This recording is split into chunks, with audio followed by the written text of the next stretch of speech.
शमिता शेट्टी और करण के बीच में बिग बॉस के घर के अंदर हमें एक अच्छा बॉन्ड देखने को मिला कि किस तरीके से करण भी अपनी चीजों के लिए बार बार शमिता के पास डिस्कशन के लिए जाते थे। उनके साथ टाइम स्पेंड करना उन्हें पसंद था।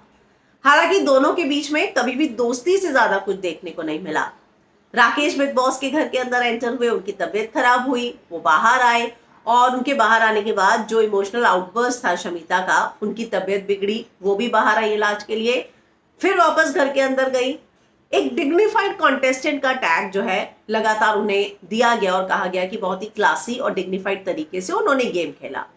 पर करण के साथ जितनी भी उनकी चीजें थी, अनबन थी, दोस्ती थी, दरार थी, आर्ग्यूमेंट्स थे, उन सारी चीजों को लेकर अब जब उनसे कहा गया कि आपका और करण का वाकई में बहुत अच्छा था, बहुत अच्छी बॉन्डिंग देखने को मिल रही थी, लेकिन वो आगे नहीं बढ़ पाई, करण के साथ आपकी दोस्ती उस तरीके से नहीं देखने को मिली, जिसमें उसने कहा कि सब कुछ सही जा रहा था इनिशियल डेज में,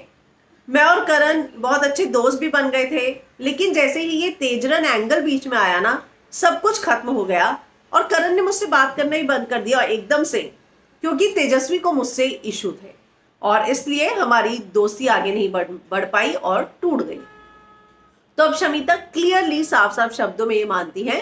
कि अगर उनके और करण के बीच में दोस्ती नहीं हो पाई तो उसके पीछे की वजह सिर्फ और सिर्फ तेजस्वी थी, क्योंकि तेजस्वी को उनका और करण का बात करना बिल्कुल भी पसंद नहीं था। आप जानते ही हैं कि आखिरी के दिनों में एपिसोड्स में हमने देखा कि जब वो टास्क दिया गया था, शमिता टास्क कर रही थी, उसके बाद जो है जो तेजस्वी ने उनकी टांग खींचकर गिराने की कोशिश की, फिर चढ़ गई आंटी